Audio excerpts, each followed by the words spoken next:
recognize, first of all, thank you all so much for coming, and we recognize that, you know, there's free drinks and networking events and free food, and you can be anywhere but you choose to be here.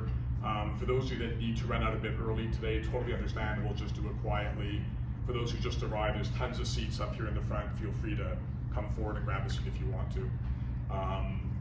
You know, the genesis for this, we did do an event last year, as Joe alluded to, and really to me, I just think back to October 7th, 2 years ago, when all this kind of transpired and when all this took place. And I recall that G2E, and I remember even saying this a bit last year, how G2E started 2 days after October 7th. And I just remember myself kind of being in a daze as I was going through all these meetings, and, you know, kind of feeling like towards the latter part of that week, like that we should be doing something and that I should have done something. And I remember saying to you, Joe, and you, Avi, how, you know, we should have gotten people together and to come in. And it kind of happened so quickly, because you may not remember it now, but we didn't recognize the severity of October 7th on October 7th. Each day the news got worse and worse and worse, and, you know, the numbers got worse and the videos got worse, and we came to terms with the brutality of the entire situation. But, you know, I think part of us doing the event last year and again this year is an effort to do something small as an industry.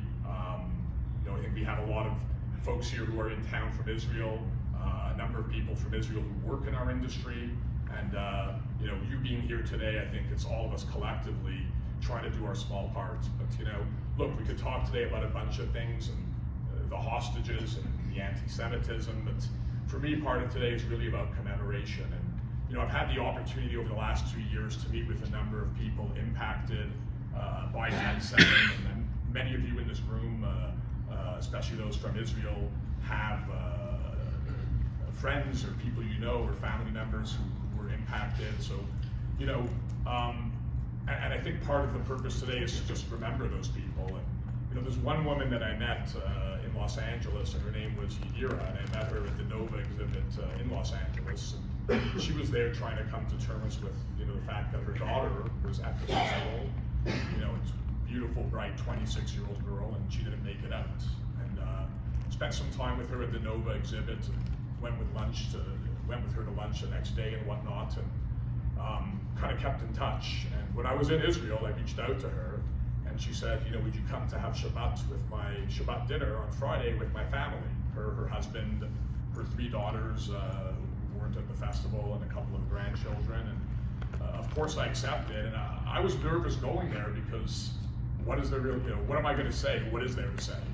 And as you would expect, they were a super welcoming family and incredible people, and, you know, we spent time together and had Shabbat dinner and drank some wine and got to know them. And, you know, I kind of asked them, you know, what can I do? Like, what more can we do? And, you know, their answer was, they were telling me about their daughter, and their answer was, we just want her and everyone to be remembered, to, you know, to share the story of who these people were, right? And, you know, just a bright, young, beautiful girl, and there are many of those that we lost on that day, 1,200 plus of them. So I think part of the purpose today is to remember those people, and to be here and to take a few moments in a busy week.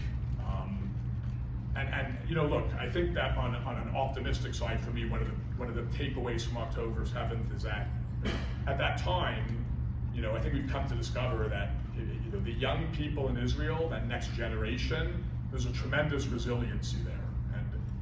In a bit of the time that I spent in Israel, meeting with IDF soldiers and meeting with Nova survivors, and, you know, just meeting with young people, they're put in a very difficult situation here, but they're taking the opportunity head on. And I think that, you know, the future of Israel is in very capable hands. And, you know, I think we have one of those people here with us today, in Einor, who I'm going to be bringing up momentarily to share his story of that day. But when you get to meet people like Einor, who I've gotten to know over the last 2 evenings since he arrived to town, and the other young people in Israel who are showing their resiliency, I think that the future's in good hands. And Einor, on that, I'm going to bring you up to share your story from that day, and appreciate you coming.